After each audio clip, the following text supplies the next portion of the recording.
Today, Palace score the biggest upset of the season so far. Liverpool and Chelsea cruise to 3-0 victories.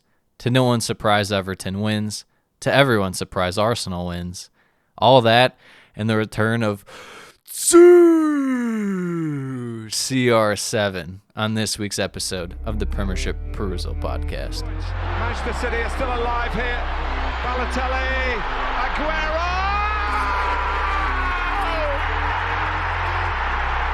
Back, Fuchs, and the ball in behind Damian Vardy! It's 11! It's heaven for Jamie Vardy! You are an ostrich. Well, your head must be in the sand. Is your head in the sand? Are you flexible enough to get your head in the sand? Now the fans are shouting every week, Louis van Gaal's army! Louis van Gaal's army! Feet after a fabulous start, the game just got away from you there. I have nothing to say. Nothing to say about the game at all. Drama from day one! This is the league we want to watch!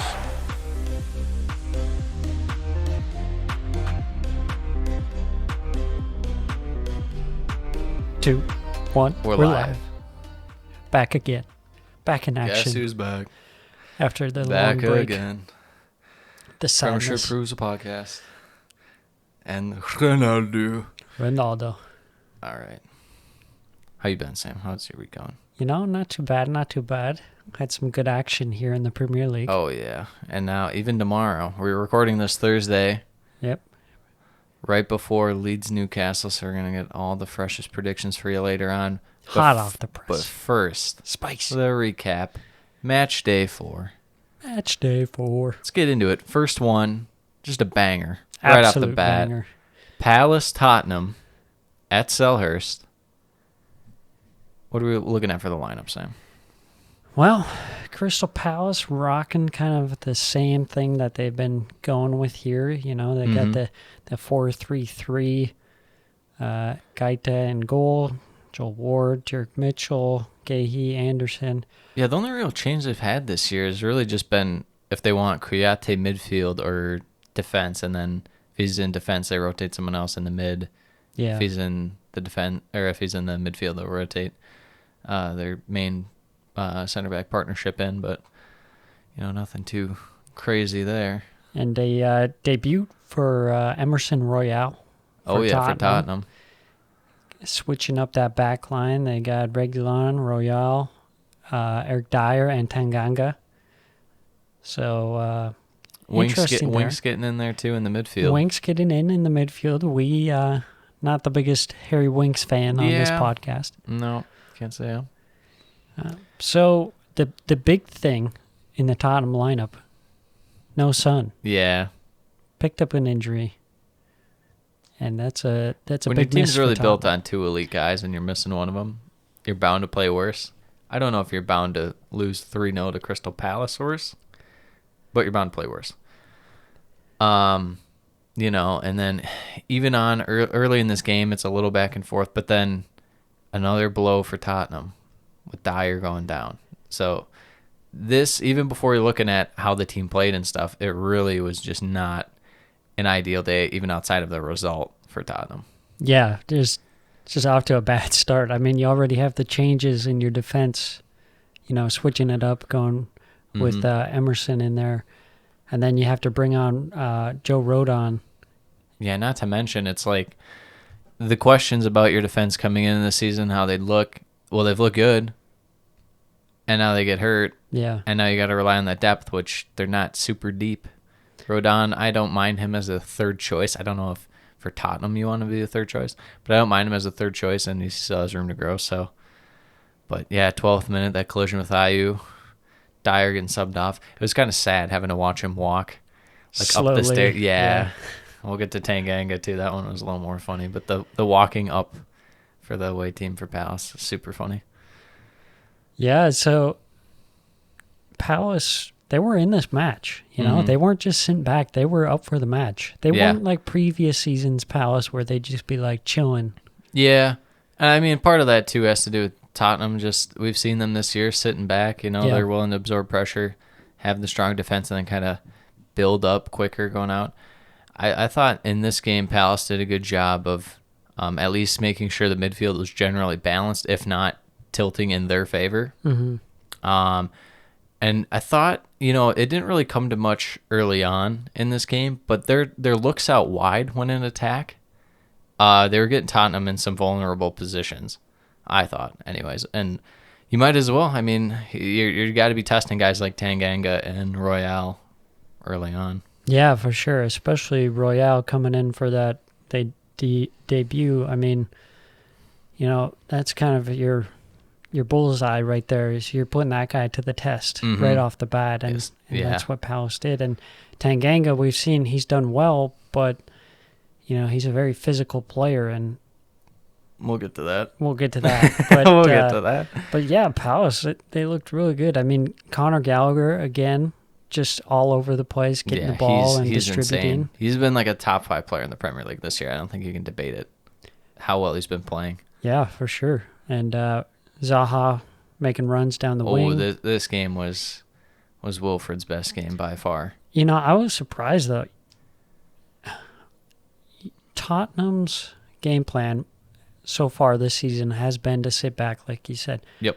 I was surprised that they still went into that for this game too, to sit back and try and hit on the counter when your most dangerous counter-attacking pieces, being Son, is out. No, that's fair. I think even too with this, I mean, teams that they've played are teams that, even if it's a team that you would think Tottenham's better than, say, like Wolves, they still will possess the ball if you allow them. Palace doesn't necessarily want to possess the ball. They don't mind attacking. They don't mind defending, but they're not going in like, we're just going to hold possession. We're going to work you. So, I mean, this kind of just shows where Tottenham's at in terms of their play style. This is their actual play style. As of now, they're just being like, well, we're a defensive-minded team. We're going to focus on that and then break from that, build off that. So I think a lot of it comes down to the midfield. I think the players there aren't necessarily fit to play that possession-based game, especially a guy like Harry Winks. And Skip is more defensive. Yeah, he's more defensive, and he can win balls. And if he's on the ball, a lot of times he just looks kind of to draw fouls at times, just if he's not passing it back. Mm-hmm. So, I guess, they don't really have a guy to connect the defense to midfield and then midfield to attack in the central area of the park as well. I guess it's Højbjerg. Yeah. Which, I mean, he looked like he could do it for Denmark. And he's had moments for Tottenham this year where he's looked pretty good, but not necessarily at that as much as other facets of his game, I thought, anyways. So it goes in halftime 0-0, and be fair to say that Palace was the better team. Coming out of halftime, Tottenham get their first shot off 47 minutes into the match. Yeah. What a stat that was. Just crazy. And then... Was it their only one? They had one other one, I think.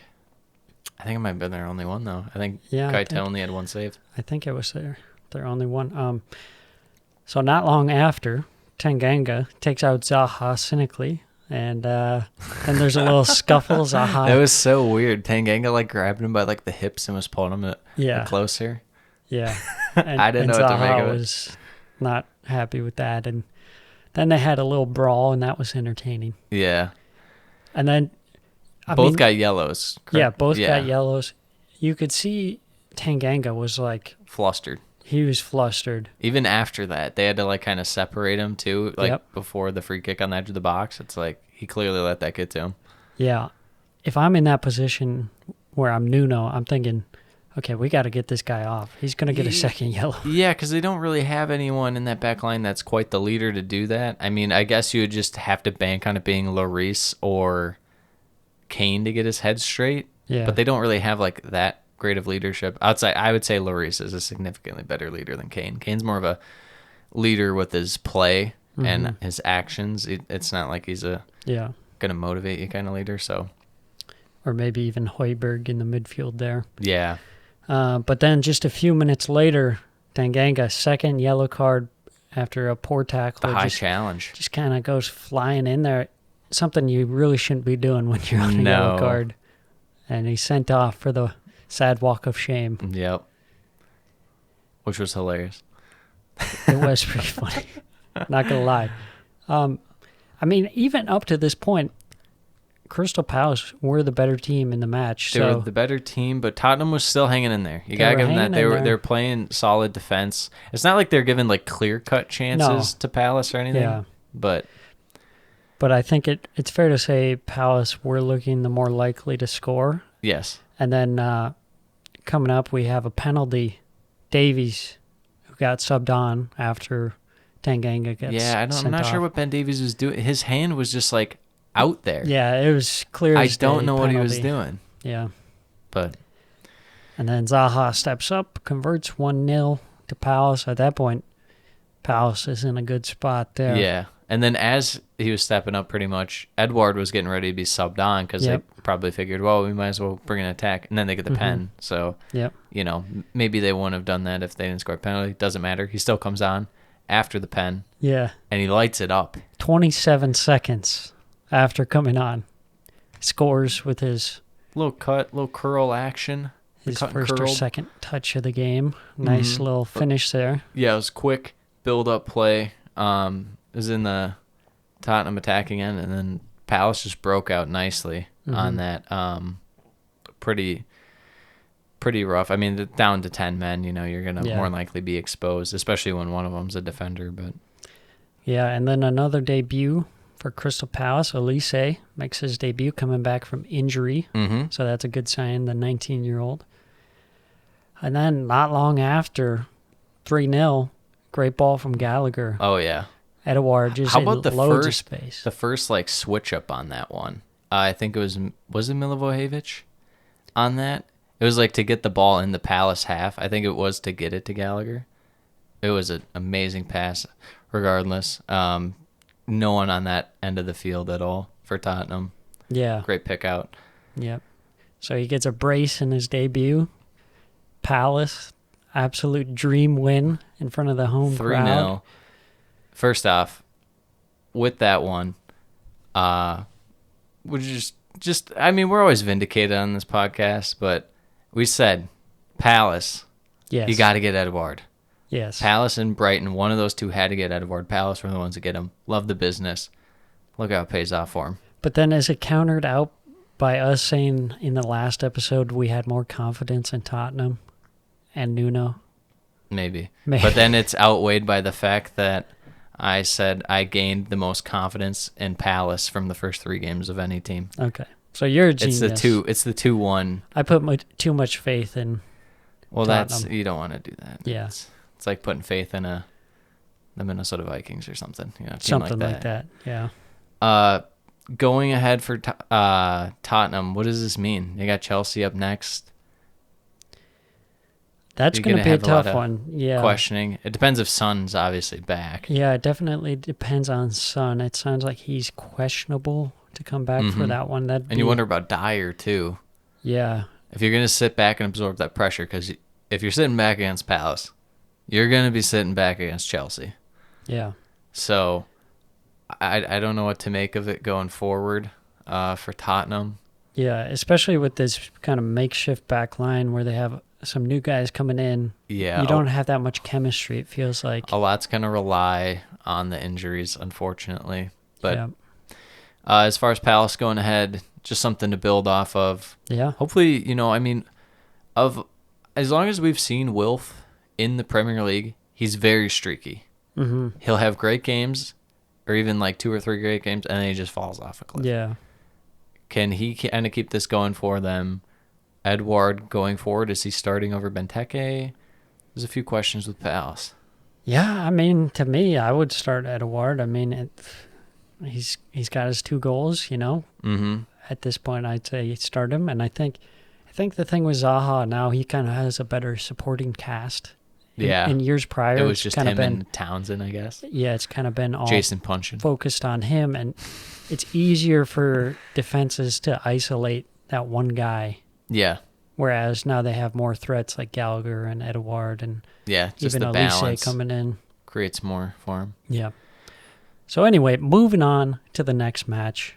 Arsenal versus Norwich. Uh-oh. the premier matchup that we've all been waiting for. Truly was. 19th versus 20th. Truly was. Tomiyasu debut for Arsenal. Yes, the start for Tomiyasu in the back four, and then they kind of got that back four, back five with Maitland Wide Niles players out kind of there. switching They're it kinda up there. Defenders / midfielders, they can drop back. Mm-hmm. Yeah, Maitland Niles, after the saying he just wants to play, all he wants to do is play, Sam. And he gets some time out there. Yeah, he was benefited by the red card to Granit Xhaka. Yep. So next to Lakonga in the midfield and Back in the lineup. Saka, Odegaard, and Pepe kind of more. And Pepe back too after the. Did he have COVID, or was that just I think the it was contact? an illness, Okay, non-COVID illness or something. I see. And then Aubameyang up front. Norwich side, a change in defense. They have The Irish guy, yes, with a very long last name. Andrew Obobawale. Yes. Yeah, midfield's still staying the same. They rotate Rupp in there every once in a while. Sometimes he starts, sometimes off the bench. Yeah. Lees Malou, he's looked pretty solid this year for Norwich in there. I like him. Starting Kenny McLean kind of been solid at times for him too. The Greek man Christos up there with Pookie and Kieran Dowell. Yeah. So a little rotation, trying to maybe see if they can find some Spark. winning combination or Yes. something like that. Yeah. So early on, Arsenal looking pretty good. Yes. We've seen this before. Yes. Not too much, but it was definitely better for sure. Yeah. Early on, I felt like they were just able to really facilitate the ball better than they have been before. And I mean, part of that's just you went against Chelsea, you went against City. You know, you're going to be able to play your style against Norwich more than likely and impose your will on the game. Mm-hmm. With that said, it did feel like for a good while in the first half, it was pretty sloppy, and Norwich kind of on second and third balls were beating them to it, or kind of jumping in, being a little more aggressive than Arsenal at times, and they kind of gave them some run for their money, wouldn't you say? Yeah, there were times where Norwich had some good spells of possession, where they kind of were able to relieve the pressure. And it helped that Arsenal wasn't pressing them, so they could, try and play out of the back more. Yeah, we talked about that Arsenal more than likely isn't going to press, so Norwich can at least try and play their style. But yeah, it was really surprising to me that you wouldn't even try and press them for at least a little bit and see if you have some success. I mean, in the previous games, it seems like pressing has been pretty effective against Norwich. Mm-hmm. So I would say it's not a bad idea to give it a go. I wonder if Arteta was maybe thinking like, well, it's not necessarily our strength, even though at times it's been their weakness. And being ultra-conservative, seeing as how they haven't won yet, he's like, we're just going to stick to our game plan. This is what gets us wins against these smaller clubs. We got to take care of business. So I wonder if he's just thinking that way. He's like, we can beat them. We just got to make sure that we're not going to be so open that we're exposed to getting beat. Yeah, that's true. I mean, Norwich, as we know, they can be dangerous on the counter. Yeah, they're a little times, frisky at times. So you don't want to be too open and make it easier for them. Yeah. So staying organized. Goes into halftime, 0-0. I thought Pepe particularly didn't look that good. It seemed like every time he got the ball, he just had a bad touch and gave away possession. Yeah, I mean, and part of that's probably just a little out of form, not having played for a while for Arsenal and stuff. But, in the second half, I think even on I guess they gave him an assist on that. But yeah, kind of looked a little more dangerous in the second half. Maybe it was just a matter of, getting some time underneath his belt. So 0-0 at half.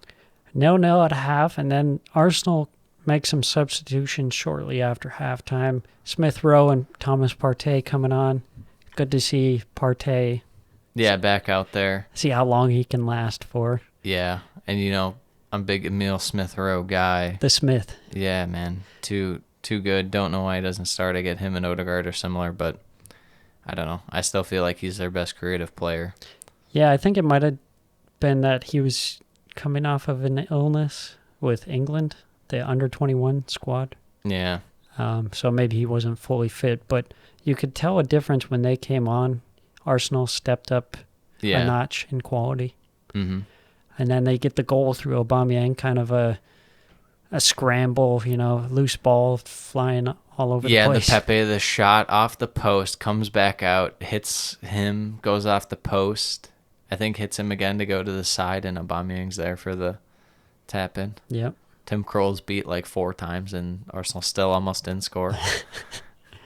This is how it's been for him, but they got it over the line. That's all that matters. And that's, as much as I've kind of poo-pooed Aubameyang on Arsenal for a while here, I mean, it is nice just to have a guy who knows where to be, what to do, stuff like that, because, I mean, you still have to be there to put it in, and sometimes you'll see guys that are not where they should be.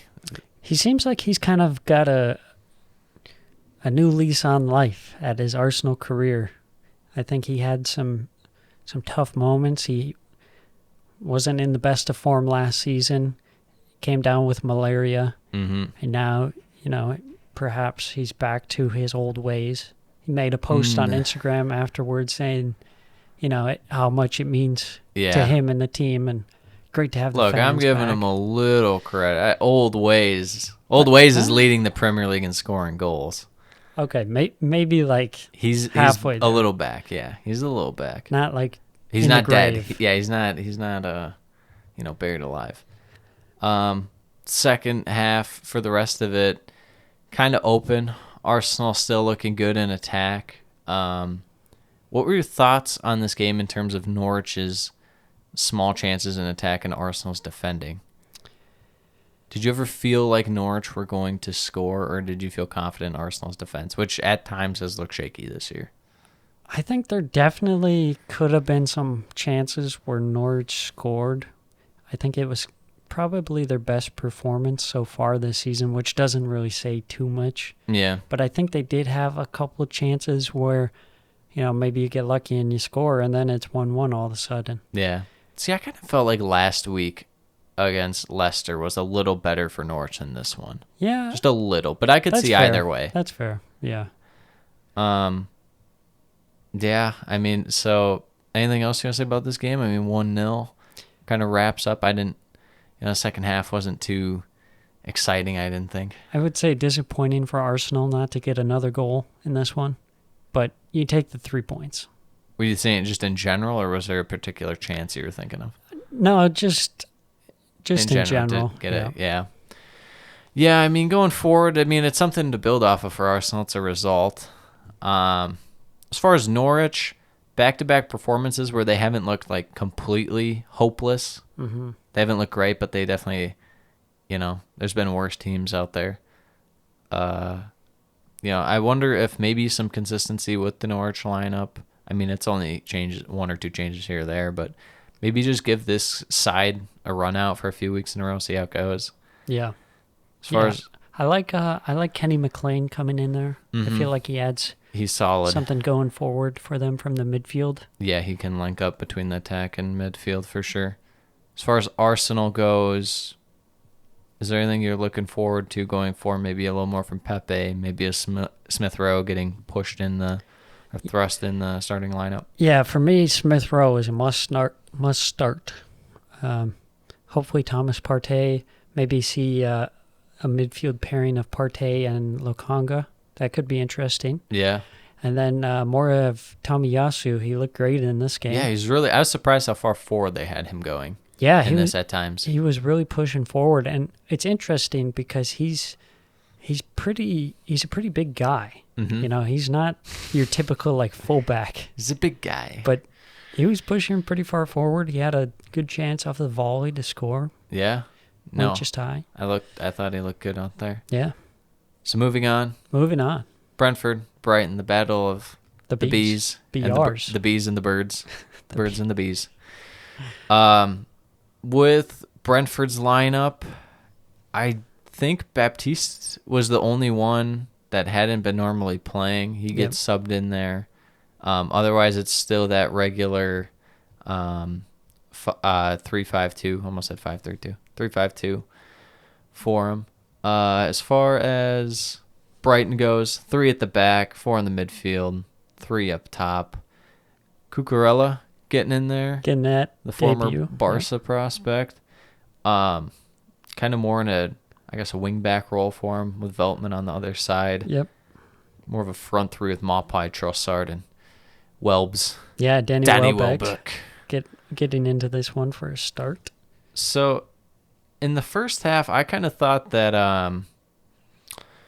it was pretty even. I would say that I'd say it favored a little bit towards Brentford, especially first 20 minutes. I'd say it's neck and neck, and then like after about the 20th minute, it kind of went more towards Brentford. They're able to impose their will. They didn't have clear-cut chances, and we've seen this from Brentford before, especially in like the Villa game, where it's like they don't get clear-cut chances, but it's like you still feel like they might score out of their possession, because it's pretty good in terms of a threat level.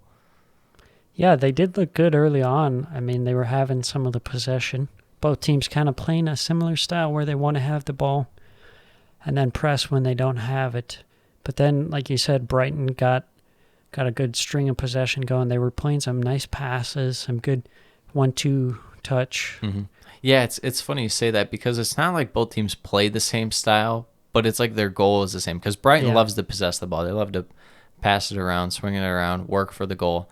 Brighton just doesn't really want to sit back and counter. They like to go fast with the ball and stuff, but they don't want to just sit back the whole time and counter. They just want to kind of get the ball and then push forward as fast as possible. Yeah. Yeah, I thought Brighton looked pretty good this game in terms of what we've seen previously, with them trying to play out of the back, and it be kind of slow. It's sloppy early on for them normally. Sloppy early on, and then they kind of get a hang of it. And this one, they were being a little more dynamic, pushing it forward. I think Cucurella kind of helped going down the wing. Yeah, he was really getting forward, spraying the ball around the field, drawing fouls. I thought he had a terrific game. Yeah, they weren't just playing it back to the center backs. It was a lot faster, looked a lot better.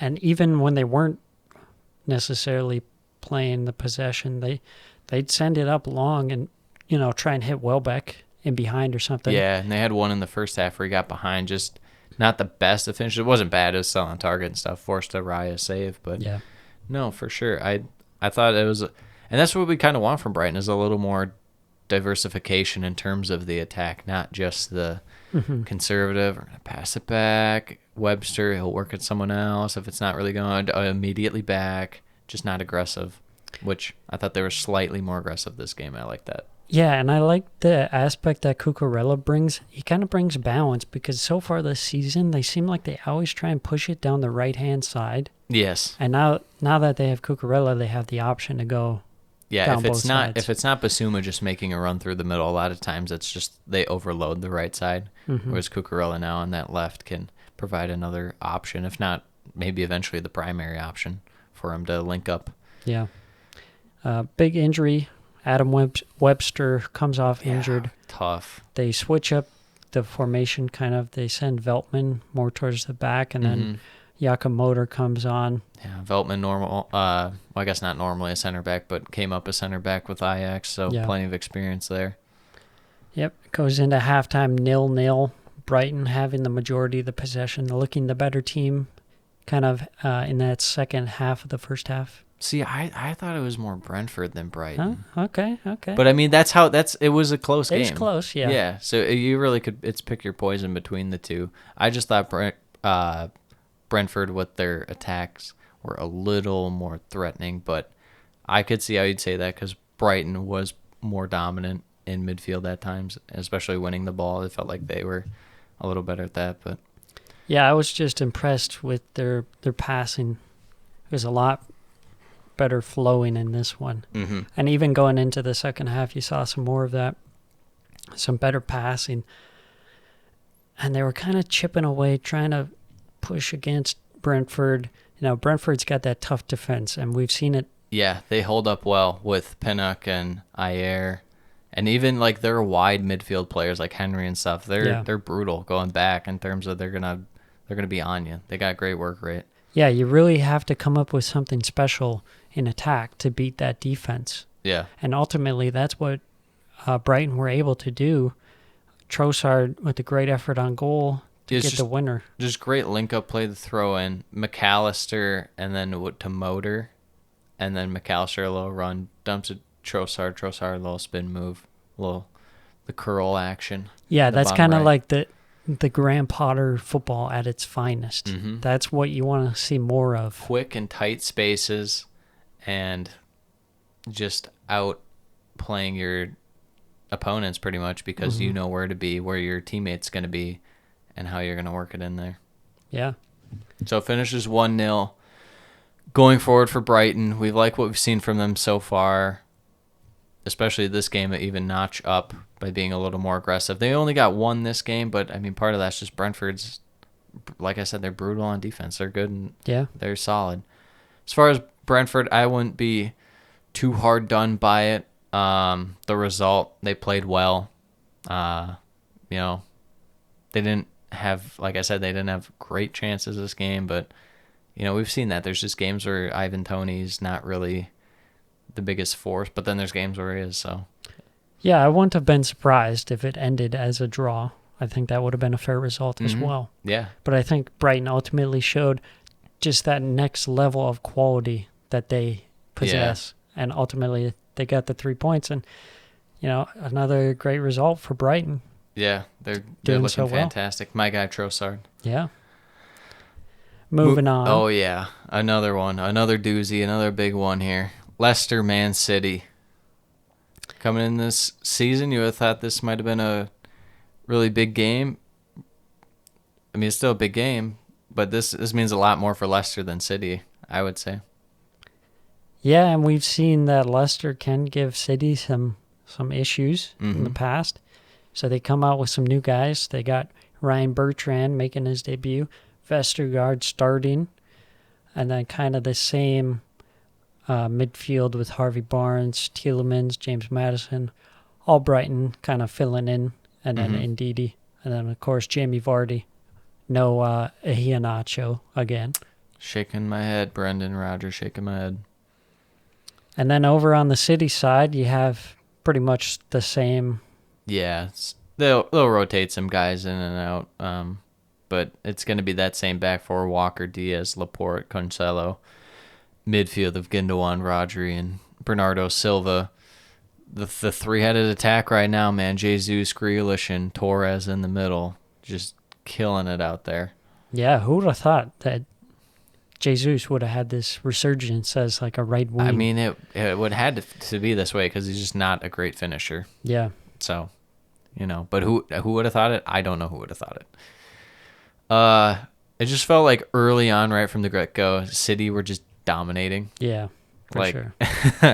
Their ability to switch up play and get it out wide the entire game was just so impressive. I mean, it goes to show you just why they're the best team. But I thought Leicester was holding up well. Defensively, it was a bit of a bend, don't break for them. But they stood strong defensively and held their form. I thought, especially centrally, they weren't giving up like prime real estate chances to City. But and when they did, they had someone there to block it. They had so many times where they'd block shots. Yeah, I thought this was a good one for Vestergaard to come in because he didn't have to play so much out of the back. It's more of just like a defensive effort. Mm-hmm. So it's a good one for him to come in because he's kind of that pure defender. Yeah. Not your modern day center back that plays out of the back. And then Ryan Bertrand, I kind of like that, switching it up. Yeah, it adds a bit of an edge. And in these games against big teams, like, yeah, a guy like Luke Thomas might provide a spark and hit a big play for you, but there's something about having a solid vet guy that knows where to be, what to do, and isn't going to get toasted on the wing and then leaving your whole team exposed. City ball's just going to pull you out, and then they got to tap in for, Torres or something. Yeah. So early on, City really running the show, but Leicester do get some close chances on the break. And when you're playing City, you just have to convert on any chances that you get because ultimately you're not going to get that many. It felt like they were always just, the last pass was just short of being what it needed to be. Yeah. If they connect on that pass, more than likely it's a goal, or it forces Ederson to make a great save. But it did just feel like they were always one short pass away in the build-up. And I feel like we've seen that from them this season as well. They have some good plays. They find Vardy in behind, but they don't score, and ultimately it comes back to haunt them. Mm-hmm. And it's no different in this one. And then after that, it's kind of swings back to City having the control. You see Grealish have effort go just high. It's as much as you wouldn't like to think this, it has to have some demoralizing effect on Leicester when it doesn't go in the back of the net. We've seen it with Wolves. Yeah. You don't see it go in, you're just like, oh my gosh, and the pressure and the burden keeps building. And then if the other team scores, you're like, well, shit. That's how it goes, I guess. Yeah. And you just feel a little deflated and defeated.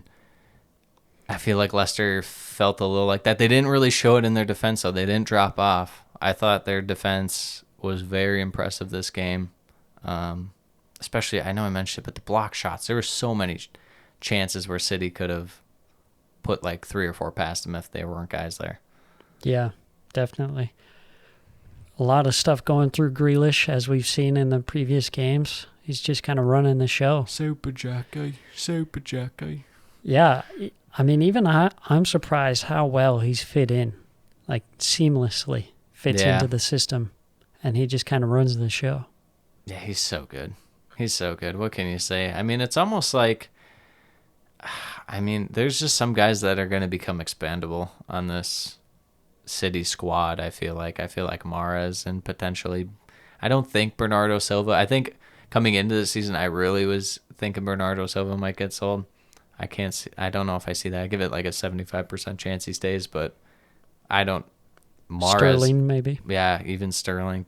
That more comes down to who's going to pay his wages, but that's a different debate. It's guys, he looks the best player. Maybe you would probably say, Diaz is always great, and Fernand Torres has looked amazing, but I would say that Grealish has looked their best player. Yeah. Maybe minus De Bruyne, because he's just Kevin De Bruyne. Right, yeah. Yeah, so halftime, 0-0, City the better team. Leicester have had their moments, but didn't capitalize. And then after halftime, they get another chance. Harvey Barnes, header off the crossbar. Another quick kind of counter, fast build-up play action. Great crossing. Great ball in there. Harvey Barnes just can't keep it down enough. I think Ederson might save it if it's on net anyways, but I don't know. Yeah, potentially. Still. And then Vardy has a goal offside. Ruled offside, and at that point you're just sad. Yeah, if you're Leicester, you can't score. It's rough. We've become Wolves, even though we already kind of were. But then, City go down, and what do we say? If you don't score, they're going to punish you. All those great block shots, here's another block shot. But guess what? Bernardo Silva's right there. Yep. It's just that ability to grind out performances. That's why City are the best. Just, you strangle the other team into finally getting a goal. Yeah. And then Leicester, they bring on Iheanacho and Lookman. And they look better. I thought Lookman actually looked pretty good. Yeah, he's shown flashes, especially last year for Fulham at times. But, Everton, he was really young then. I don't really count that. But even then, he'd showed 1 or 2 plays. Yeah. But, no, they did look a little more dangerous even going forward. But, it's just too little too late with Leicester in some of these games. With these substitutions like Iheanacho and stuff, it's how about you give them more than 15, 20 minutes? Give them a run from the start. Mm-hmm. Definitely something to think of in the future for Leicester. Maybe starting Lookman, starting Iheanacho. I know they both started in the Europa League game today, so probably unlikely that they'd start again on Sunday. But Leicester at the moment, they got some work to do. Yeah, it's pretty dire. But a lot of the season left, only the 4th match day. Yeah. But big props to City, grinding it out. And that's just the stuff of champions right there. You got to win those big games. Even when City, they could have easily got deflated too. They're like, look at these great chances we're creating. And then, boom, perfect block shot. Oh, save Schmeichel. Yeah. You just keep going. Yeah, that's kind of their mentality is just like Stick to the system. never stop. Yeah. Keep passing, keep moving. If we lose it, foul them, press, make sure that we get the ball back or stop their momentum going forward. And the biggest thing that City have struggled with is when they do go down. So if Leicester gets that goal in the first half, Yeah. it's a different game. Absolutely. Because when they have to force their system, it works quite a bit less. It's less efficient, for Yes. sure. It's definitely not as effective. Speaking of effective systems, Yes. we got Man U versus the ultimate effective system in the Premier League. Bruce Ball, Newcastle. Here we go. Man U lining up, still De Gea, back four, their main pairing of Maguire and Varane with Shaw and Bissaka out wide of them. Pogba, Greenwood, Fernandes, Sancho, Matic in the midfield, and the one, the only Cristiano Ronaldo in up top. As far as Newcastle, we still got Frederick Woodman in net, Kieran Clark, Lascelles, Matt Ritchie, Isaac Hayden, Javi Manquillo, Liverpool legend Javi Manquillo out there. Yeah. Midfield, little Joe Linton action, Almiron action, Willock, Longstaff, St. Maximin in there. What do you think Bruce was thinking when picking this? He's like, I'm just going to pick fast guys and they'll be able to cover Man U players. Something like that. He's Yeah. just like, I'm going to pick guys that are fast and we'll just throw them out there and hopefully they cover them. Yeah, everyone just stay organized Yeah. and then hit on the counter. The pretty thing much. I respect the most is Steve Bruce sitting Callum Wilson and just being like, He was injured. yeah, well, I mean, sitting him for, even if he wasn't injured, sitting him so he doesn't get injured in the future. That would have been the real play. Yes. He still would have done it too because he's high IQ, Steve Bruce. I like the Jolington as like a left mid That's instead awesome. of up front Yeah.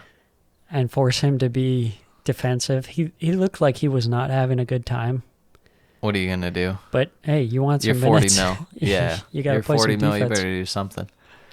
I thought that Newcastle looked in this first half. I thought defensively they looked about as good as they've looked all year. Yeah, for sure. They had the back five, and then in front of the back five, they had the four-man midfield, and everyone was behind the ball except for St. Maximin. They were soaking up that pressure, and I thought that anytime Man U was out wide, it wasn't really going to go anywhere. No. I actually had confidence in Newcastle's defense a little bit. There's just like no way into the box Yeah. for Man U. And then you see they do what they want to do. They hit on the counter through like St. Almiron Maximin, and St. some Maximin. great runs early in the first half. Yeah, and it seemed like the game plan was working pretty good. Yes. The first half. Nothing too crazy in terms of chances until the goal for Man U, I didn't think. But then they get the goal.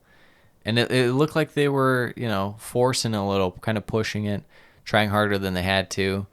And the best way to break that is to have a goal that you'd never expect to get because it's just pure luck. Yeah. Woodman couldn't really handle the save. Falls to Cristiano. The tap-in merchant. The tap-in merchant. Oh my gosh. He looks so good at it. Looks so good out there. Pulls out the trademark celebration. So great. Yeah. Against Newcastle. A little unlucky. The deflected shot kind of threw off Woodman, and then he parried it straight to Ronaldo. Yeah. 1-0. And then going in the half, you got to be, if you're Newcastle, you just got to be down. You got to be frustrated. You thought you played well. Thought you had it. Absolutely. Man, you're probably like, we've been playing better, but it's kind of lucky the goal we got. It's like we need to still play better than we are. So Yeah, just you got to be wary of that counterattack because you could see, I mean, with that that attacking lineup that they have, Ronaldo, It's scary. Greenwood, Fernandez, and Sancho, they're not going to track back, though. No. So there is space on the counter for sure. Yeah. And- well, it's all soaked up by the fastest midfielder, Nemanja Matic. Exactly. So halftime 1-0, and then coming out of halftime, Newcastle, they're back at it, hit on the counter. Manquillo gets the goal. That was crazy. So it went out for a throw-in, and they're like showing a replay of what's going on before, and then you see Almiron sprinting down the field with a pass up to St. Maximin. He lays it off on the little run out wide by Manquillo. No one on him, puts it far post 1-1. It was such a great run for Almiron. It really was. So fast. It was. The dangle. Who was lunging at him as he made like the kind of turn to get past? Was it Maguire? Was it Maguire? I thought it might have been Pogba. I don't remember. I thought it was Maguire, like lunging forward, and he just completely pulled Either him out. way, he just went through the whole team pretty much. It was a fantastic play by Almiron. Probably one of, if not his best, Premier League moments. Yeah, I would say so. So, But then, unfortunately, oh man, Luke Shaw was galloping through the midfield. There was no Yes. one. There was no one around. He had it was like the Pope being escorted or something along those lines. yeah, they kind of lost their organization that they had. They started going a little too much attacking. Yeah. They started sipping the Kool-Aid on, look at this counter we just had. It was amazing. And they're like, what if we kept doing it? And we pulled out a little further, and then it's like, oh, you're not playing as far back. Oh, your midfielders aren't getting back as much. Oh, you're going to get punished. Yeah.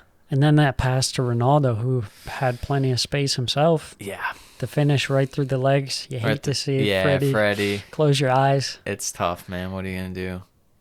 And at that point, you're like, all right, well, It's probably going to go rough here. yeah.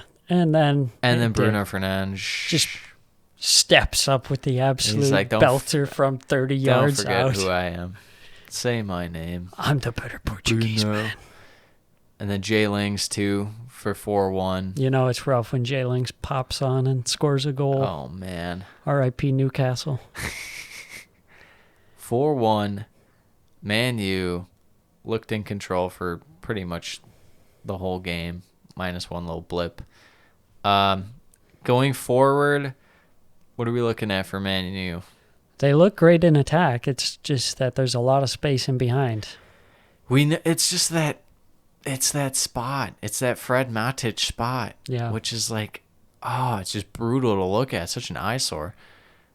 I want to know going forward with Sancho what they're going to do about that, if they're getting him more looks. He did not look good in this game. He did not. He looks like he's on a completely different, like, just wavelength than the rest of the team. Yeah, everyone looks so good, and then he's like Well, it's more like, giving away the ball. yeah, it's more like in terms of like the chemistry and stuff, just doesn't look like it's there. And taking guys on in the Premier League is going to be a lot harder than the Bundesliga, especially when this year where you can go in and everyone can be a Burnley player making tackles and challenges. Yeah. I don't know what they're going to do going forward with that. Maybe they'll try and get him some run in the Champions League, let him get in form there. But Oh, they did. I didn't watch the Champions And League this week. they lost to Young Boys. Well, the Swiss are a real specialty. We saw them in the Euros, man. Renowned for their world-class football. Young Boys. Not even Basel.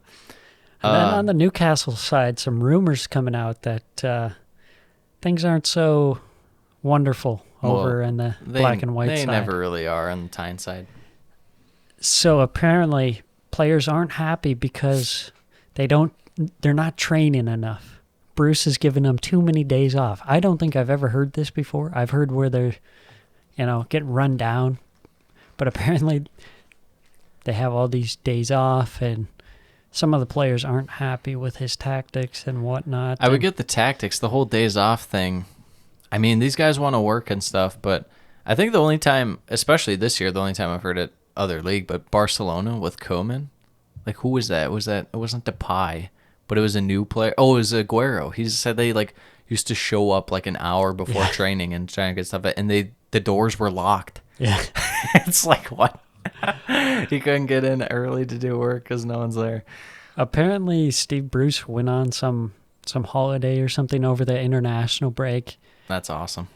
And, Newcastle, they don't have too many international players. So there was like 6 international players, and then the rest were still there. Yeah. Wanting to Train and whatnot. But they're like, nah, no training session. Bruce is like, nah, dude, we play Man U right away. All Who good. even cares? Just rest up. I don't know. I don't think it'll go south enough this year for them to get relegated, Newcastle, but you hate to see this because then it kind of seeps into your mind. You're like, uh-oh. Oh, no. Oh, no, no, no. Also, one final thought about this match. A lot of famous people in the stands, but none other than the legend, our favorite, Gary Oldman. Big Sam Allardyce in the stands. Oh, okay. Big The Sam legend.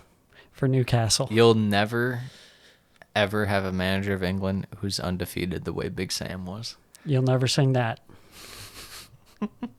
Moving on to a Hank special. Ooh, yeah, I like this game. Southampton versus West Ham. Love both the squads. Break it down for me.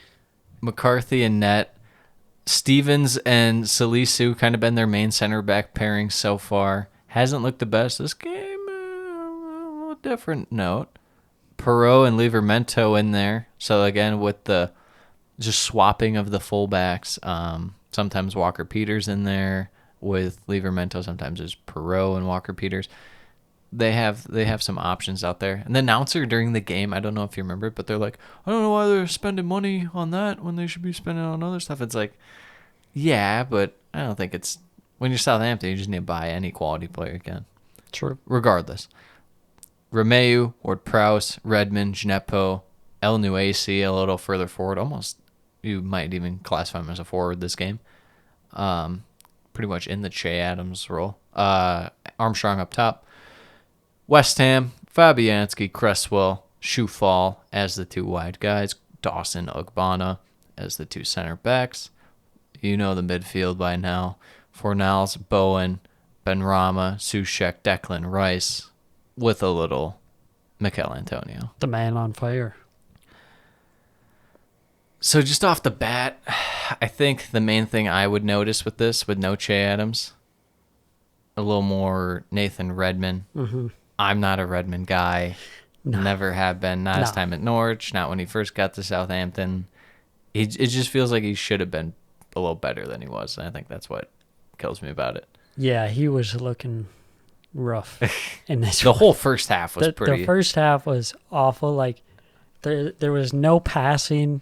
Southampton, every time they'd get the ball, just gave it away. Every time. Yeah.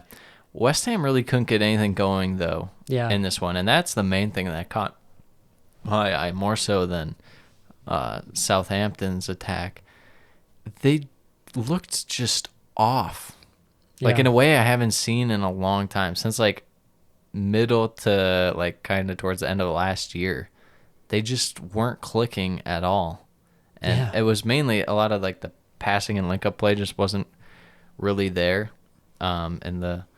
You know, I mean, part of it's Southampton. I thought that Salisu had an amazing week. Anytime you go up against a guy like Antonio, who has the most goals in the league and is just one of the best strikers in the world at the moment, and you stop him, I mean, that's something about the defense, too. It can't just all be West Ham was bad. Yeah. So That's true. Yeah. Good performance defensively by Southampton there. That kind of has looked like they're maybe a stronger suit for this team. And I've noticed how they've just played better in general at home, too. They really, on the road, it feels like, struggle. Even in the Newcastle game where they have some bright spots, they still just don't look that great. Which you don't really think of St. Mary's as like a place that's like Southampton have to play there. A fortress. That's where they get their points and stuff. So we'll watch that going forward. But, you know, the one thing that I want to see out of West Ham, Vlasic came in. I was thinking maybe Krall might get in for a little bit, save some guys. They have a Europa League game coming up. Well, they did at Saturday, but maybe save on some guys here and there. You know, and then they just still didn't, even with the changes, didn't really look that inspiring. No, it really didn't. I mean, you don't have any real scoring threats until Jared Bowen forces McCarthy to make a save, and that was, I don't remember. Like 60, 70 is somewhere somewhere around in there. And it Yeah. was just, not good. But your new guy, the sub, Broha, Yeah. the young player, comes on. He looks comes pretty on. good. He was like, whoa, where'd this guy come from? Like, this guy's amazing. Another one of the Chelsea young guys that they got. Yeah, he was just making runs. He's super tall, very fast. Yeah. There's a clearance off the line. Southampton close to scoring. They kind of looked like more likely to score with Broha or Broshaw, whatever. Robert Broja. He was coming on. And he had the spark. Yeah, I thought that, there are guys on this team for Southampton that they're not the best in terms of quality week to week, but they have enough of like kind of a wild card kind of catalyst to them to where they can spark the team for a game. And I thought El Nuesi looked pretty good too. Yeah. He had some nice runs in there and some really good passes, but then there'd be times where it was like, I think it was in the first half. It was pretty seamless because somehow Nathan Redmond wasn't there, but he got to the end line, cut it back, perfect pass, and Redmond just like didn't get in front of his guy. I don't know what he's doing. Yeah. But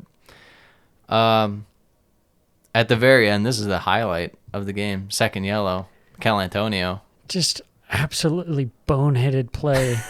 He gets a yellow, and then the ball is going the other way, and he just flies into the tackle. Might as well. Never going to win it. Yeah. Second yellow card. Just like, what was it, like 30 seconds before the end of the game or something. Just absolutely ridiculous decision. I don't think I've seen it right at the end of the game that close since, I feel like it was like 2015. It could have been like 2016. Remember when Gareth Barry got like a second yellow like right as the final whistle was blowing? And it wasn't even like from a tackle like that just happened. It like the ref went back and then gave him like a second. Oh, vaguely. Yeah, I'm pretty sure. Vaguely. That was all-timer.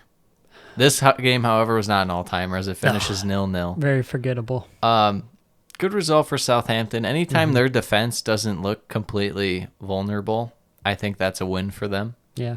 The attack, Armstrong still hasn't scored since that opening week, but, maybe some weaker opponents he'll get it going. West Ham still are good defensively. They're a little underrated defensively, especially they got their experience there with Ogbonna and Dawson back there. Yeah, but for sure. As far as West Ham bump in the road, or should this be a signal that, maybe we got a little too high on Vibes FC? Yeah, that's possible. I think it's just one of those games, the away game, Southampton, sometimes you drop points here and there. Yeah, true. And well, clearly Southampton are tough. Did you hear what Pep said about how Man City needs to bring fans to the game? Like Southampton? Well, they play Southampton this weekend, and he's like, make sure all our fans come to this game. We're going to need them against Southampton. Tough side. True. It's like, all right. Yeah, I mean, I think West Ham, they have the quality. They'll be fine. I think they're just going to have to learn to rotate with the Europa League. At least my thing with them, and why I think they'll stay competitive in the Premier League and Europa League, is the guys they brought in are vet guys. Mm-hmm. They're not just like young players that you can throw out. They're at least like 25. I think Krall might be a little younger than that, but he's an international. Yeah, exactly. They have some experience in big-time games. So even if you're bringing them on to close out a Premier League game, I still like that. So I'm perfectly fine with their depth. This game, I think it is just a blip in the road. Simple as. Southampton, please play Broha / Broja Livramento, and I want to see this guy they got from Torino. He's supposed to be pretty good too. So no more Redmond, please. No, we need to exile some of these guys. Even though Romeu has had his moments this year, exile him, exile Redmond, get some of these poo-poo guys out of here. Yes, we don't want to watch them. Please. On to the next. The on battle the of the next, W's. On to the next. The W Derby. Watford Break it down, Sam. What are we looking at? Going with kind of their similar lineup that they've been rocking. Except for Ngangia got there. Yeah, Seralta back-to-back starts. Danny Rose, Trustek Kong, Seralta coming in again. He started last week. Midfield, Etebo, Sissoko, Sarr, Dennis, Kuchka, and then Josh King up front. And then Wolves, Jose Saw in net. Back three of Cody, Kilman, and Saiz.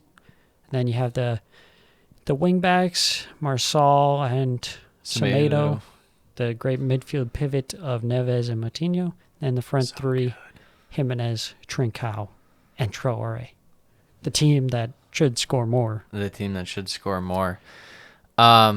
Wolves just off the bat, just right into it. They look so good in possession, and we're going to dominate the whole time. Yes. And Watford on the other end could not break out if their lives depended on it. Yeah, it was a continuation of the Watford performances where they're just put up to the wall and forced to defend. You see, and it's not even their defense, because eventually you're just going to break if you have to defend that much and you're not like a really, really good or an elite level defense. I think it's more just the midfield is so poor that it puts so much pressure on the back. Yeah, absolutely.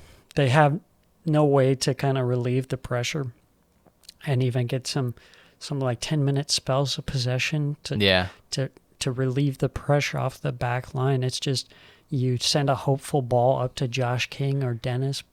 Well, they just don't have the connection on the intricate kind of smaller passes leading up. And then eventually they just go for kind of a longer pass, and it's just the quality isn't there in terms of the passing. Yeah. That's what I've noticed from Watford so far this go-around. So, I don't know. They have to get something going in terms of linking up someone between the defense, midfield, and then the midfield and attack. And I don't know who that guy is. Yeah, at this point you're thinking, oh, maybe we shouldn't have got rid of Will Hughes and paid him.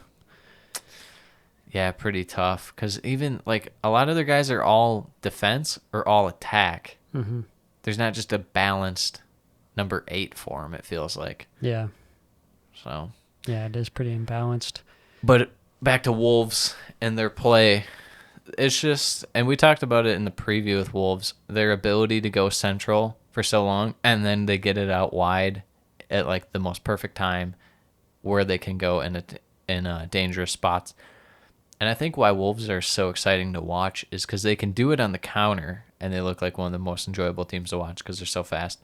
But they can do it when they're holding possession, too, with their quick passing and stuff. It's not just back and forth, kind of slower, methodical build-up. Yeah. They're coming at you hard and fast. Yeah, it's very dynamic, especially with that wing-back system. You kind of just keep the ball forward, inner passing between the front players like Traore or Trincao, and then you switch it back to maybe like Marsal or Semedo. Mm-hmm. I thought Marsal had a really good match this game. Yes, absolutely. And also Trincao, again, another really good performance.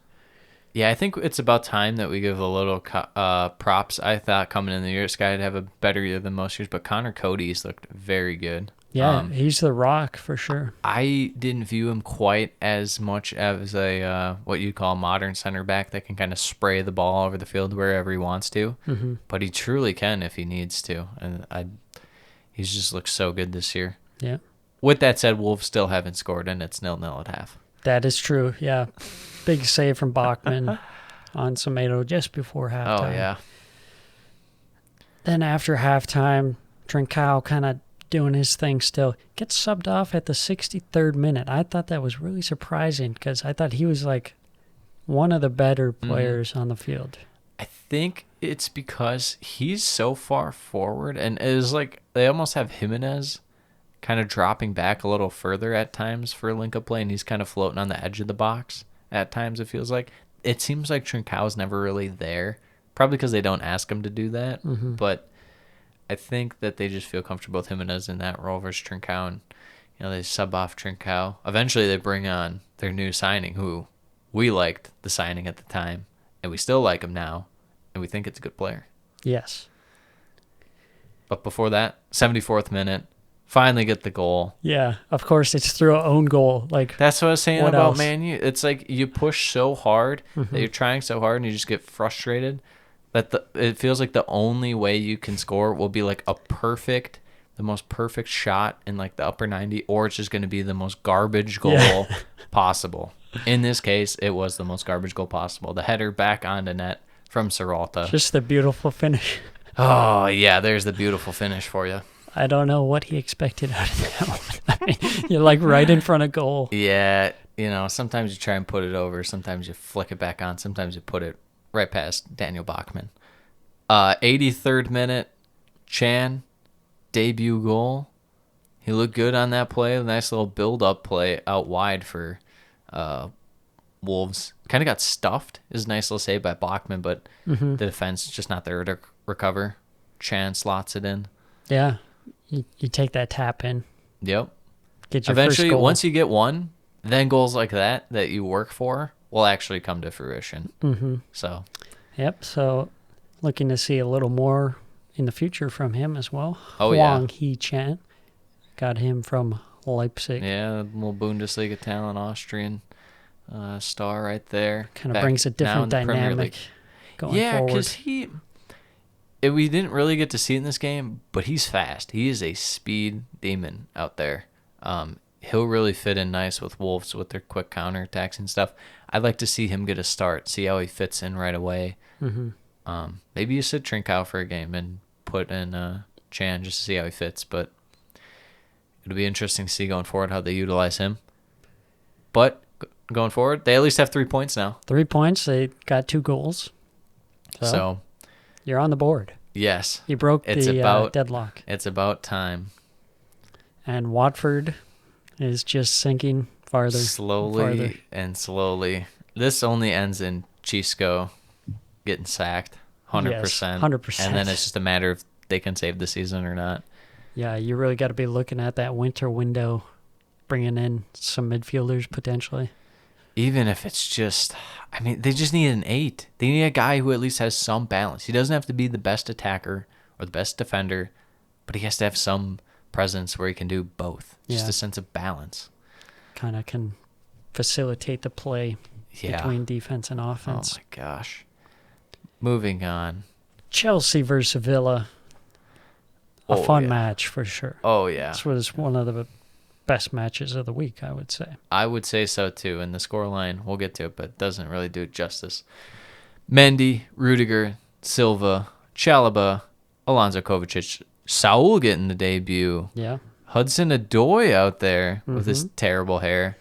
Lukaku, Ziyech, Havertz Yeah. in there. What is Hudson Odoi's hair? It's like so bad. The trim in the front. it's like And it's then got a it's little elevated. string like It's, pushing it up or something. Yeah, we don't talk about it. Very strange. Jed Steer, Jed Steer. third game since like 2016 or something like that in the Premier League. We all love Jed. We all love Jed. We all love Jed. Matty Cash, Matty Target out wide. Konsa, Mings, Tonzebe as the back 3. Well, I guess I would say more back 5, given Cash and Target are more defensive minded. But Yeah. Douglas Luiz, McGinn, Jacob Ramsey with Watkins and Danny Ings up front. So a little 5-3-2 action. Yeah, Aston Villa missing Emi Martinez and Emi Buendia due to their whole fiasco over the international break where they went to play with Argentina and then got told to leave and then they have to quarantine and all that. Truly insane. Truly insane. Seen nothing like it before. Doubt we'll see anything like it since. Yeah, probably. Well said. So, going into this game, you want to talk about Ings and Watkins' little partnership? We're finally going to really see it from the get-go. Yeah, interesting that it's this game. You think of all the games where you go with the Ings-Watkins I partnership. think it's because they want to do this in general, but Watkins wasn't fully... I was going to say wings. Watkins wasn't fully... Big ups, pimp. Big ups to my boy Wings. Going You've heard offline of Jay won't fix Lings, it. but have you heard of Wings? But no, I think it's because Watkins wasn't healthy. So But now he is, and it's like, well, do we just stick with what we ideally, how we want to play and stuff? It's like, Yeah, that makes sense. yeah. You're going to be wanting to hit on the counterattack too against Chelsea, potentially. Well, speaking of hitting on the counter, Speaking of hitting on the counter, you got 14th 1-0. minute, a little back and forth. Chelsea look a little stronger, but Villa's, they've had a little they're bit not of just possession. sitting back. Yeah, no, they look strong too. But this ball from Kovacic was Ooh. my guy. The ball My guy with and the he's chef's ju- kiss He's just on the running field. through the midfield like it's nothing. Like part Yes. the Red Sea. Kovacic is coming through the ball into The ball Lukaku. to Lukaku. Puts the Fantastic. brakes on. Slots it home. We got 1-0 Chelsea right off the bat. I'd say the rest of the half, it was mainly Villa. I think that's fair to say. Yeah, they had the better chances. Watkins with a couple of chances, and Mendy kind of like Leicester, they just couldn't convert those chances. Mendy was in fuego. Yeah, he was really He was making some feeling big it. saves. Even Chelsea's defense, they had gaps and whatnot. At times they'd recover to get blocks and stuff, but they're still, even when Watkins and stuff are getting pressure or getting shots off, there's still pressure from Chelsea on them. So it wasn't like they were clear-cut, perfect chances. But Yeah, a rough go for Saul in his first match. yeah, I always loved Saul. I love the Atletico team and their style of playing, but it's hard when a guy just signs, has a week or two of training, if that, with the team. He's not super accustomed, completely new style of playing, Yeah, not even close. But yeah, it was pretty brutal to watch. yeah. It seemed like every time he got the ball, he felt like he had more time than he actually did. Yeah. And then he's getting closed out and then giving away He was possession. doing the Michael Keane week 1. Yeah, He was doing that, but all over the field. it was rough. Right before half, double save from Mendy. Very nice. He was killing it. Villa out wide especially. Yeah, Sometimes they cut it more centrally and get the shots there, but out wide is where they were. Mm-hmm. They were making their money. Yeah, I thought it was interesting because it seemed like it was kind of all Watkins. Didn't see too much of Danny Ings in the first half. Yeah, he had one where he had Watkins through and just a little too much on the ball. Mm-hmm. It was a perfect idea and everything. It was just the execution was. It wasn't even a bad pass. It was just slightly off to the point where Mendy could get it, or I think a Chelsea defender might have cleared it. But yeah, so it goes in 1-0. Chelsea lead, but Villa they're scary, man. They're tough. They're a tough opponent out there. Yeah. They look like the better side, I would say. And then Jorginho Yep. getting subbed on right after half. Yep. Bringing on for Saul, kind The of future a Ballon d'Or winner. nightmare debut, but you bring on Jorginho, really shores up that midfield. Mm-hmm. And they get the second goal through that awful Mings. Mings It looked back good. pass. It was looking good. He had full faith. You know what I was wondering? Because they were like, how can you do that? Oh, it's a terrible pass. I was thinking, well, first off, this isn't his regular goalkeeper. He might have full faith and thinking, Emi Martinez is out there. Whoa. The disrespect, the Jed Steer disrespect. I will Well, not no, first stand off, the for it. pass, or the problem is with the pass from Mings. But I'm Yes. just saying that chemistry between Martinez and Mings might be different than between Mings and Steer. Put my boy Jed Steer on blast, making him go 1v1. Come on, you got to save it against the Neanderthal Kovacic, my guy. A goal and an assist. First, my guy Jed Steer. Everything coming up Mateo these days. So 2-0, and that just felt like, It's tough to as come well back. as Villa, as well as Villa's played, it's like your best hope is for a draw now, but that's more than likely won't even happen. So, but going forward, didn't stop Villa. They still kept going. They Still had kept great going. chances. Yeah. They couldn't score, though, unfortunately. They really couldn't. You know who could? Lukaku. From Dave. What a shot. Yeah, that Edge was of the nice. box. That's why you pay the money to bring him in. Mm-hmm. That's the change. That's that centerpiece that you needed so badly, Yeah. and you get it with Lukaku. Yeah, there's something about just having a 9 that you have full faith in that'll go bag you a goal when you need one. Or even turn up in a game when, everything's not looking great, but you get one chance, he's right there, boom, you're back in it. So 3-0 for Chelsea. 3-0 doesn't describe how great this game was. Yeah, very open. Lots of chances for Villa. Unlucky not to get a goal. Yeah, I'm not a huge, the performance over result. I normally care about result, but this doesn't show it. And Villa, they should be proud with how they played. They played well. Yeah. And Chelsea, not saying that they should be worried about the result or anything like that, or the performance, but, they're implementing new guys into the team, getting some rotation. So, a 3-0. To be able to rotate and beat a good team like Villa, 3-0. A mid-table side, a comfortable mid-table side, That's a success, I would say. Absolutely. R.I.P. Jed Steer. Back to the doldrums of being the best job in the world, third choice keeper. Yes. Probably doesn't make very much. That's okay. All you have to make is $10 a day. I'd take that job. Next match, Leeds versus Liverpool on paper. Great match. Yeah. Two bigger clubs. One's a massive club. One is a historically bigger club in Leeds. Yeah. And just good players all over the pitch. Two teams that have some attacking prowess. Oh, yeah. Starting off with the Leeds lineup, Meslier in net, Luke Ayling, Firpo on the other side, center back pairing of Cooper and Llorente. Midfield, Rafinha, Stuart Dallas coming in, Rodrigo, Jack Harrison, Calvin Phillips, and then up front, Patrick Bamford.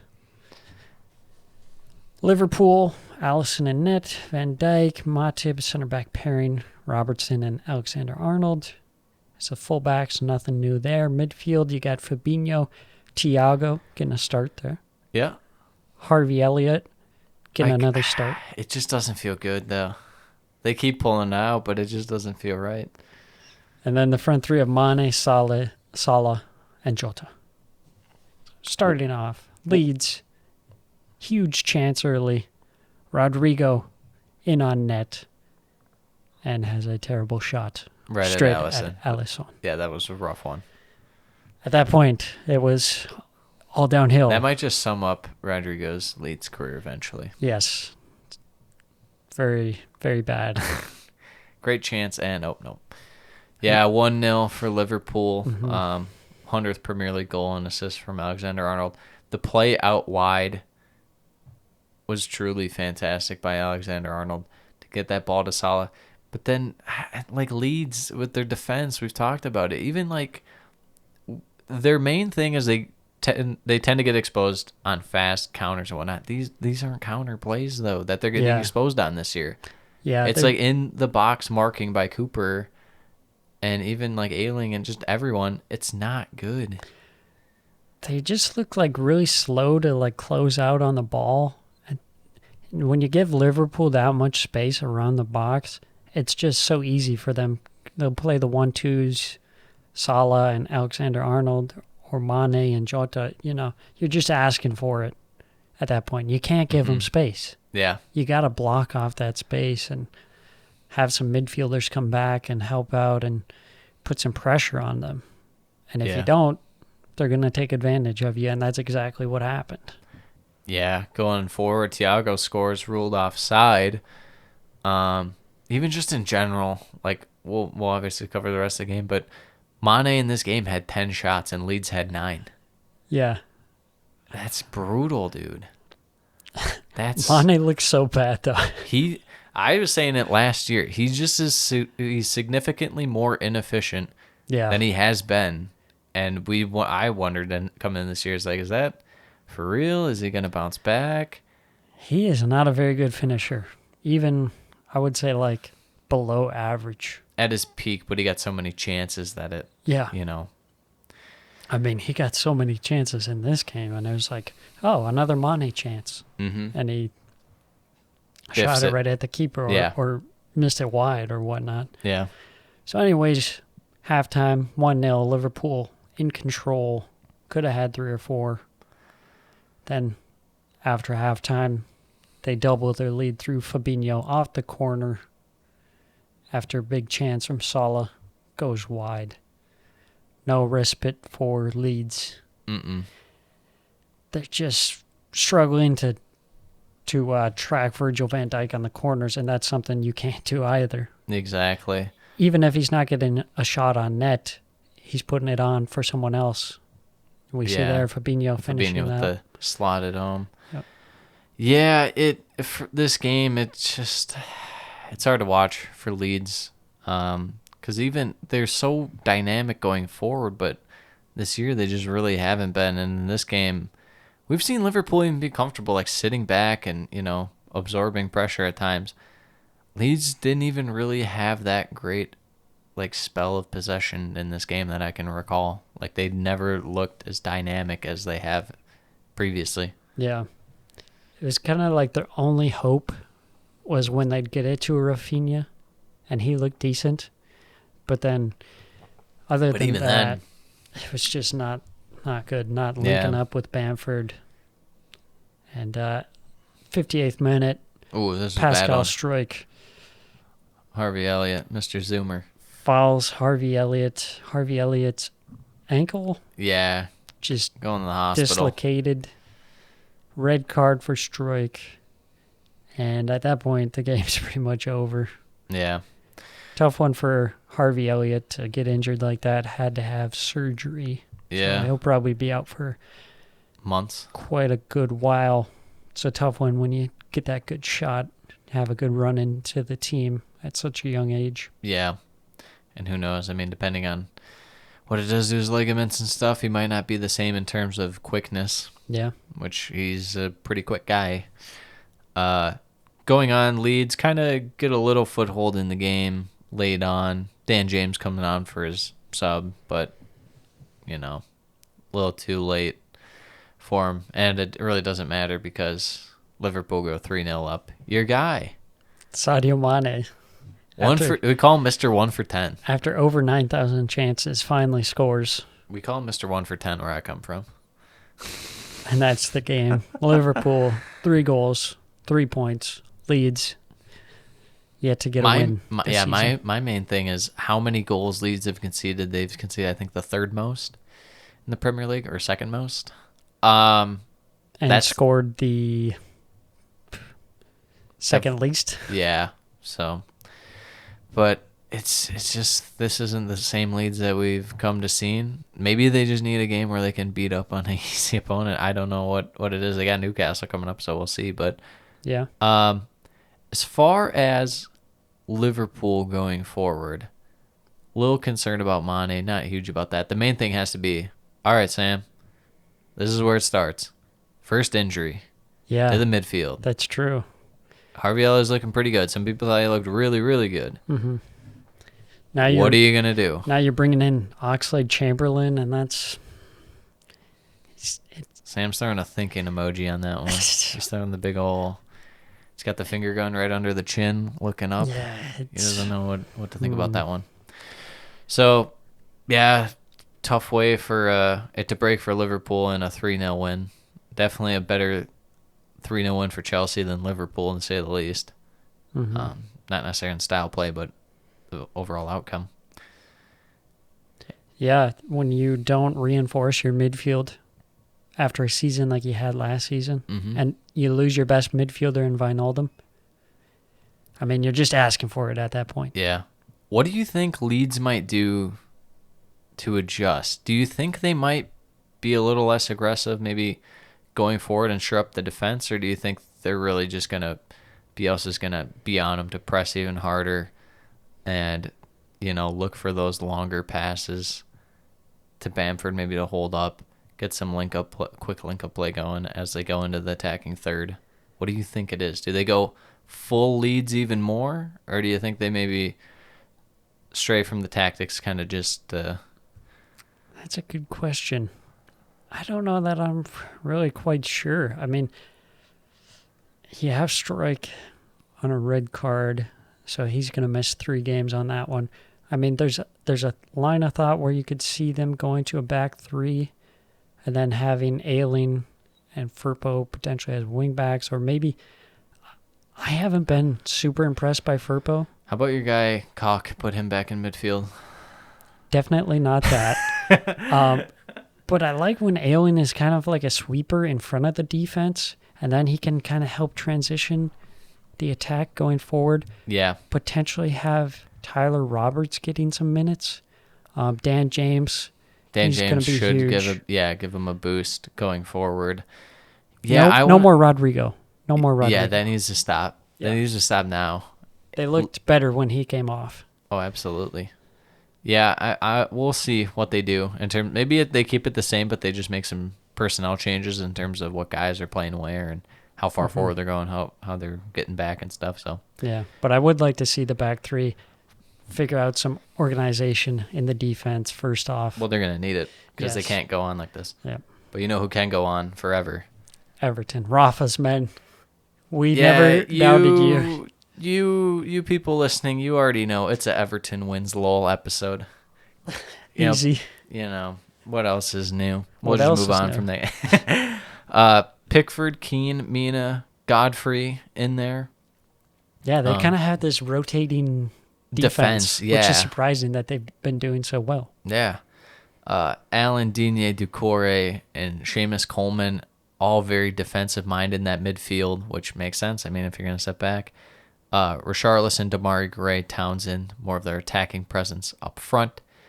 In net for Burnley, Pope. We got Lowton, Taylor, Tarkovsky, and me. Goodmanson, Brownhill, McNeil, Westwood, Wood, and Barnes up top. What were your initial thoughts on this? Yeah, pretty standard. I mean, you got Burnley kind of one of their better lineups if you exclude their new players, but they come in, they get a decent start, they have quite a bit of possession. They're doing what they do where they get the ball wide through the full backs. Charlie Taylor and Matthew Lowton swinging in balls, trying to get Chris Wood and Ashley Barnes onto the ball. And it looked pretty good so far, but, you know, they weren't able to score, and that was kind of the big issue with Burnley. The thing is, with this just shows Everton's going to forever sit back and then counter. We learned that about Everton. We kind of learned it about Tottenham. That's but a good point. Burnley just having the ball, and I mean, they looked fine, and Everton was, you know, I wouldn't say they were fully in control in terms of defense and clearing and stuff, because Burnley had one or two where it was like a half chance. But the fact that Everton's willing to do that Against Burnley. yeah, that just shows their style. So, you could tell that the fans were getting a little restless. yeah, Like, but you're that's the sitting thing. back It's- against Burnley. It's I know. pretty rough. I know, but you know, it'll always pay off when you're Rafa. I felt like Everton, as the half went on, had a little more foothold in attack. They looked pretty sloppy in attack. Probably the most sloppy they've looked this year in attack. Yeah. I thought in the first half, but goes in 0-0. Come out of half.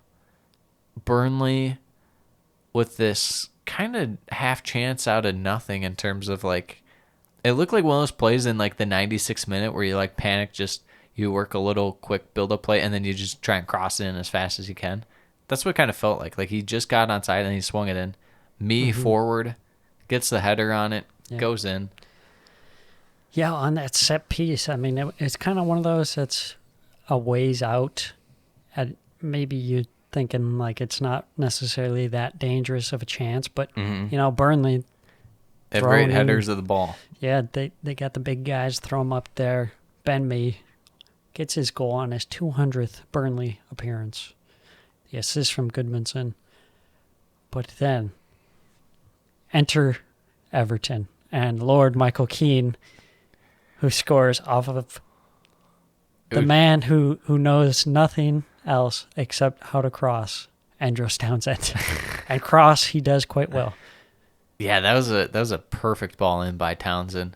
Pretty deep for what you would think Townsend would be swinging balls in from. Wasn't really near the corner or the box, really, putting that one in. But Keane, edge of like the 6-yard box, kind of. No one really marking him. Heads it near post. Yeah. Fantastic header. You wouldn't expect Keane to be up there, though. But he kind of... it just in general was really forward, even in like the midfield kind of area for Everton in the second half, pushing up a little less defensive, a little more deep lying mid. But then the second goal came pretty quick after as well. Yeah, sorry. He doesn't just cross the ball. He also scores bangers. Andros Townsend with the run, the gallop through the midfield, takes him on. It was off an interception too, so he does it all. Yeah. Intercepts the ball, runs the whole way, outside of the box, gives, I don't know who was marking him, I think it was me, gives him the eyes, and then just takes the rip, upper 90, no chance for Pope. Filthy. And then literally moments later, the counter. Damari Gray was just, I don't know how he got that open in the middle. Yeah. It was like Burnley had no one in between the defense and midfield. I think Burnley at this point, they're just stunned. And there's so much space. Damari Gray, super fast. In on goal, converts 3-1. Mm-hmm. The Goodison is absolutely Hopping. going mental. Hopping. They hate it when they're sitting back against Burnley, but then they strike But they love three. it when they're sitting back against Burnley. And 3 goals and 3 points. Again, Townsend, Damari Gray, good performances. It's not always the best thing to watch, but when they're firing on all cylinders in attack. On our podcast last week, I said Everton was going to keep it up. They're keeping it up. I mean, it's Burnley, but I mean, there's still, you got to go out and win. As far as Burnley's concerned, getting the goal, we've seen them get goals like this before and then they just hold it. How brutal is it for them to blow this? Yeah, they're really in the style they struggling, did. Yeah, to hold on to any sort of lead that they do get. I mean, it's pretty rare, but yeah, when you're not scoring very much and then you just give up some easy goals, that's pretty demoralizing, I would say. Yeah, especially when you're built on defense. You're not built on attack. Yeah, for You're sure. built to sit back. Yeah, you're built for the 1-0 wins. And you're just blowing it. I don't know, the signs, and I saw something about towards the end of last year, and I don't know, I was more, well, I guess we, not just I, we were more concerned that they didn't bring in anyone to freshen up the squad or anything. But the signs that were there at the end of last year in terms of their defense, when you look at the advanced stats, really dropped off in terms of quality from their past seasons. So not compared to other Premier League teams, but compared to where Burnley was years prior, the quality in defense just dropped off significantly. So I don't know if they'll have enough to stay up this year. We thought coming in the year they wouldn't, and right now it's... Yeah, we'll have to see with the additions, Connor Roberts and Cornier coming in. Hopefully they can add some quality to the team. Going forward in the wide positions. I'm Yeah. still a little worried about that central of the park. Who'd you say their best central player is? Like Brownhill? I would say Westwood probably, but You don't feel good about it. yeah, that's not what you want. He's like a squad player at best. Yeah. And even like, so you bring in Cornet and you bring in Roberts, but it's like, what are you doing with McNeil? Are you just throwing him kind of up there with Wood and like kind of more like a partnership? Because I don't think McNeil can play centrally. Or are you taking out Taylor and Yeah, it'll be interesting to see how they work that. Taylor and Lowton for the new guys? I don't know. We'll have to see. And you know what we will see come match day 5, because it's time. Drum roll. Match day 5 is here. Tomorrow, Newcastle Leeds at St. James's Park. You can expect the Boo Birds out in full force. Yes, they hate Bruce. So that means they'll get a win. Maybe. Especially how Leeds are playing. What are you looking for in this game specifically? Chaos. Yeah. Two teams that are just like at times very poor in defense and can be pretty good in offense. So I expect a lot of goals. I'll say that. I feel like St. Maximin is going to, I would guarantee he's going to get a goal or an assist. Yeah, in this game. I think there's a good chance. Do you have a prediction for this one? I'm going to go with a spicy 3-2 Newcastle. Oh, man. Yeah. See, I'm feeling 2-1 either way. I just can't decide. So I'm going to go 2-2. Okay. Yeah. Okay. I'll keep it a little bland. Next game, Wolves versus Brentford. Can the Wolves offense produce against Brentford's solid defense? Yeah, it'll be interesting to see. I want to see how Brentford's midfield, who's looked pretty damn good this year, how they hold up, because you were saying earlier about the dynamic duo of Neves and Moutinho. Mm-hmm. They've looked probably like a top 3 central midfield pairing so far this year. I want to see how that holds up, who wins that battle. As far as attack goes, maybe see how see if they get him in there, but I'm going to go with a 2-1 Wolves victory. I think they keep rolling here now. I'm going to go with a 1-0 for Wolves, kind of a grind it out. Okay. Yeah. Who's going to score? Is it going to be... It's going to be one of those games where it's like, you check the score, like, oh, I wonder who scored, and it's like Marcel. I'm going to go with a Jimenez goal. All right. The banded man himself. Yes. Burnley Arsenal at Turf Moor. How Oof. excited are you for this? This is one of those games you hate to see it on the calendar because you know it's going to be so a you're going tough to have one. 3 TVs going, but they're all going to be 3 different camera angles or 3 different broadcasts of this game. Is that Tactical correct? cam, bench cam, Dice cam. Dyche cam, who we forgot to mention, 4 more years of Sean Dyche, extended contract. Yeah. Wow, who would have thought? Maybe this turns it around for him. Maybe. Probably not, but maybe. Probably not. What's a matchup in this one you're looking for? You know, I'm concerned about the physicality just throughout the Burnley squad. Against Arsenal. Who more of a finesse team. More of a finesse team. You know, at times they can get bullied off the ball, especially you worry maybe about Ben White potentially. He's not the most physical center back. You hope Gabriel can handle Chris Wood, but I like having Tomiyasu to kind of he'll be nice going forward. bulk up the squad. Yeah. It'll be a tough one for Arsenal, though. I mean, anytime you're going to the Turf Moor. Yeah.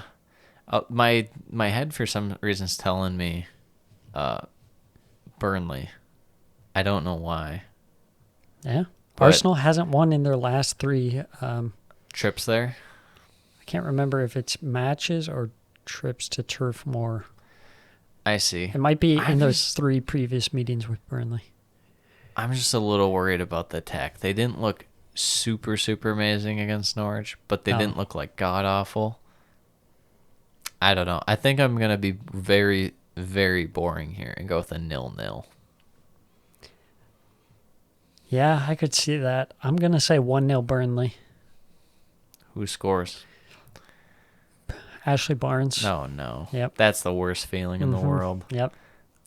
That's the worst. Absolutely.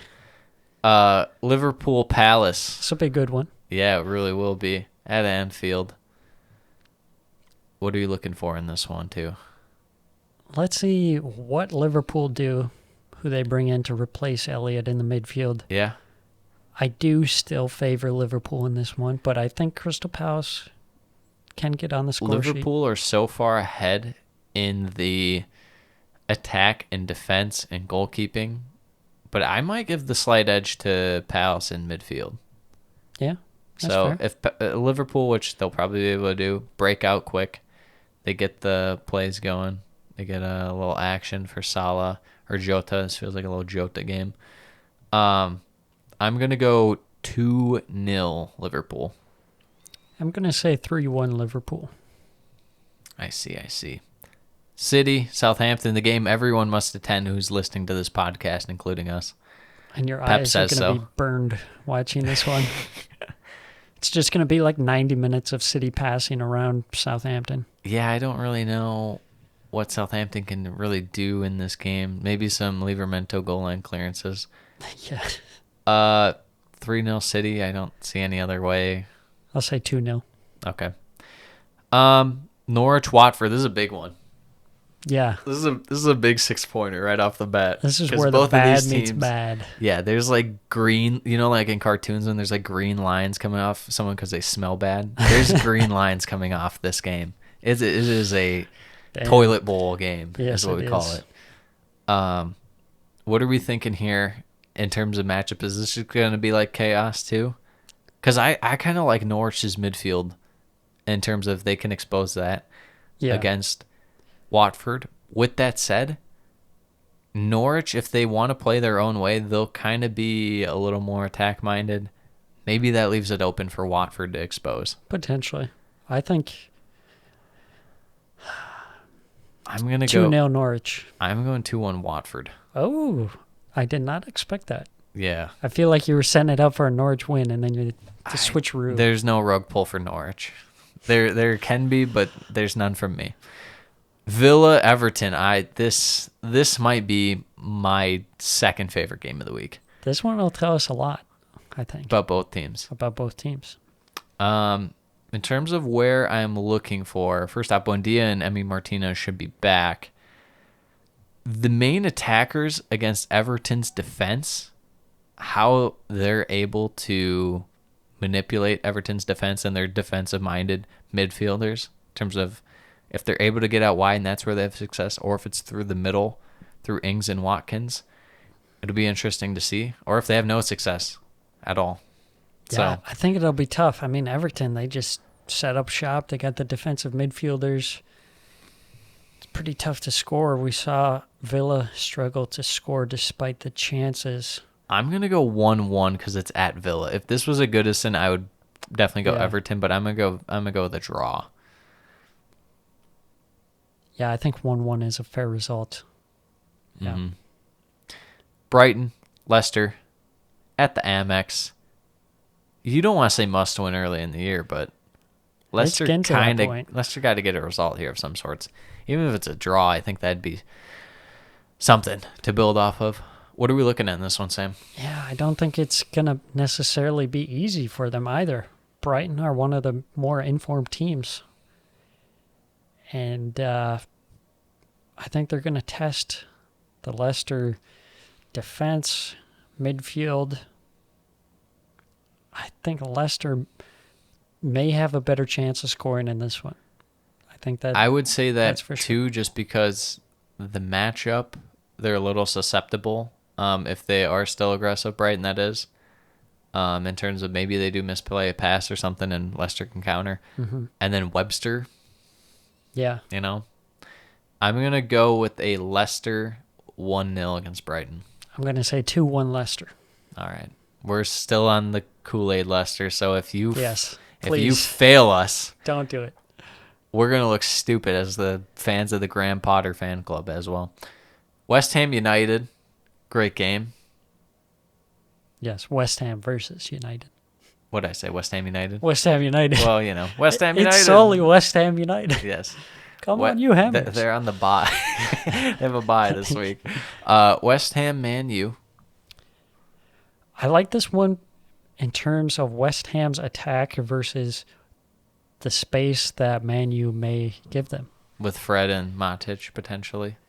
I mean, they didn't even go with Fred. They went with Pogba, Matic in this week's game. Yeah. So- But I'm just saying, like, that spot specifically, Yeah. they're going to target. Especially if it's like, Yeah. if that spot rotates and it's going against Benrahma, Yeah, Benrahma, Bowen even. But even if it's Fornals. still central, I was going to say, if it's still central, Fornals can punish you either way. But Yeah, for sure. maybe see if Antonio can get back on track, even though this is, He's again, suspended. yeah, with the red. Yep. So what are they going to do up top? Vlasic. That's rough to bring him in against Man U. Yeah, We'll see. We'll see how it goes. What are we thinking here for a scoreline? I'm thinking 2-1 Man U. 2-1 Man U as well. Oh, man. Well, West Ham, you got to win. Congratulations. Tottenham, Chelsea at the Hotspur Stadium. For me, this one's going to be that Tottenham back line, how that adjusts, how it looks, if Son plays. Mm-hmm. As far as Chelsea go, Maybe just watch the rotation versus the, if Tuchel is just going to pretty much have like only one or two guys out from Champions League sides. Maybe this is a game where Chilwell gets in. It's interesting just to see how he's going to rotate the squad now that they have had a Champions League match. So, yeah. What are we thinking here? I think this one will be pretty easy for Chelsea. See, that's what worries me. It worries me as well. It felt like last week Tottenham were going to win. Yeah. And then this was going to be the big one, and then Tottenham were going to crap do all over exactly themselves. the opposite of what you think. Yeah. I'm going to go with a 2-1 Chelsea victory. I'm going to say 2-0 Chelsea. I think that Tottenham gets one early, but Chelsea work it back. Okay. And then, is that it? There's no Monday games because there's a Friday game, right? Yep, correct. That is it for Match Week 5 predictions. Do we have one more random prediction from Sam? Random prediction. What was the last one last week? Trincao brace. Oh, yeah. Did that's not right. happen. Did not happen. You can't score a brace when you're subbed off at the 63rd when minute. Sam saw Wolves 1-2-0 and checked his phone, he had the red laser beam eyes. I am going to say Iheanacho gets subbed on and scores for Leicester. That is my prediction. We can only hope. We can only hope. That will do it for this week's episode of the Premiership Perusal podcast. We will be joining you next Thursday night, as always. Until then, peace.